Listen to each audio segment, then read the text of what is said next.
விகாரைக்கென்று ஒரு குறிப்பிட்ட காணி இருக்கும் பொழுது அந்த காணியிலே விகாரையை கட்டாமல் அதற்கு பக்கத்திலே இருக்கக்கூடிய பொதுமக்களுடைய காணிகளை, உறுதி நிலங்களை வைத்திருக்கக்கூடிய காணிகளை ஆக்கிரமித்து விகாரை கட்ட வேண்டிய அவசியம் என்ன? ஏன் விகாரைக்குரிய நிலத்திலே விகாரை கட்டப்படவில்லை? இந்த ஒரு விடயமே எப்படி இந்த புத்தரை வைத்து, பௌத்தத்தை வைத்து தமிழர்களுடைய நிலங்களை ஸ்ரீலங்கா அரசும் அரச இயந்திரமாகிய ஸ்ரீலங்கா இராணுவமும் வெளிப்படுத்தி நிற்கிறது என்பதை இது எடுத்து காட்டுகிறது. முப்படைகளுடைய பிரதானி சவேந்திர சில்வா அடிக்கல் வைத்து கட்டப்பட்ட விகாரை. ஆன்மீகம் என்பது இராணுவத்தாலே, ஆயுதமேந்தி போராடுகின்ற ஒரு இராணுவத்தாலே அடிக்கல் வைத்து கட்டப்பட்ட விகாரை என்பது இராணுவ ஆக்கிரமிப்பை அங்கே வெளிப்படையாக எடுத்து நிற்கிறது. ஆகவே இது பௌத்தம் என்றோ, இது சமயம் மதம் என்றோ, ஆன்மீகம் என்றோ யாரும் போலியாக நம்ப வேண்டாம். இந்த விகாரை கட்டும்போது எதிர்க்கவில்லை, இப்பொழுது ஏன் எதிர்க்கிறீர்கள் என்ற ஒரு போலியான கோஷம், கருத்துரை முன்னெடுக்கப்படுகிறது. ஏற்கனவே சொல்லப்பட்டது போல கொரோனா தொற்று காலத்திலே உயர் பாதுகாப்பு வலயத்திலே துப்பாக்கிகளாலே கையகப்படுத்தப்பட்டிருக்கக்கூடிய காணிகளிலே நாங்கள் யாருமே அனுமதிக்கப்படாத நிலையிலே தான் இந்த விகாரை கட்டப்பட்டிருக்கிறது.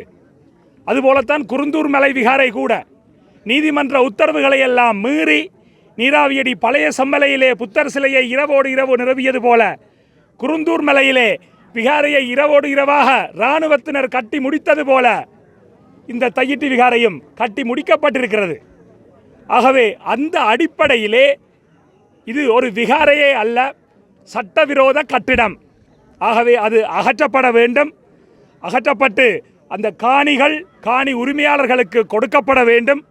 அதுதான் அடிப்படை நீதி என்பதை எடுத்து சொல்லி ஸ்ரீலங்கா அரசினுடைய தொடர்ச்சியான இன அழிப்பு, கட்டமைக்கப்பட்ட இனப்படுகொலை இப்பொழுதும் நடைபெற்று கொண்டிருக்கிறது. அதன் ஒரு அம்சமாகத்தான் இந்த ஆக்கிரமிப்பும் நடந்து கொண்டிருக்கிறது. அதனால்தான் தமிழர்களாகிய நாங்கள் எங்களுக்கான நிரந்தர அரசியல் தீர்வுக்காக போராடி கொண்டிருக்கின்றோம். சர்வதேச நீதியை எதிர்பார்த்திருக்கின்றோம். குருந்தூர் மலையிலே நியாயம் கேட்ட நீதிபதி சரவணராஜாவுக்கு என்ன நடந்தது? இன்று அவர் எங்கே? ஆக அப்படிப்பட்ட நல்ல நீதிபதிகள் இருந்திருக்கக்கூடிய நிலையிலே நீதிபதி இளஞ்செழியனுடைய பதவிக்காலம் முடிவுறுத்தப்பட்டிருக்கிறது. ஏன்? யாரெல்லாம் நீதியாக நடந்திருக்கக்கூடிய நீதிபதிகள் எல்லாம் அச்சுறுத்தப்படுகிறார்கள், உயிர் ஆபத்து அச்சுறுத்தல் விடுக்கப்படுகிறார்கள், நாட்டை விட்டு துரத்தப்படுகிறார்கள், பதவிகள் முடிவுறுத்தப்படுகின்றன. ஆக அந்த அடிப்படையிலே நீதி இல்லாத இந்த நாட்டிலே நீதிமன்றங்களை நாங்கள் எவ்வாறு நம்புவது? அதனால்தான் ஸ்ரீலங்கா அரசின் மீது ஈழத்தமிழர்களாகிய எங்களுக்கு எள்ளளவும் நம்பிக்கை இல்லை. நாங்கள் சர்வதேச நீதியை, சர்வதேச விசாரணையை வேண்டி நிற்கின்றோம். அந்த விதத்திலே ஈழத்தமிழர்களுக்கு நிரந்தர அரசியல் தீர்வு எட்டப்பட வேண்டும்.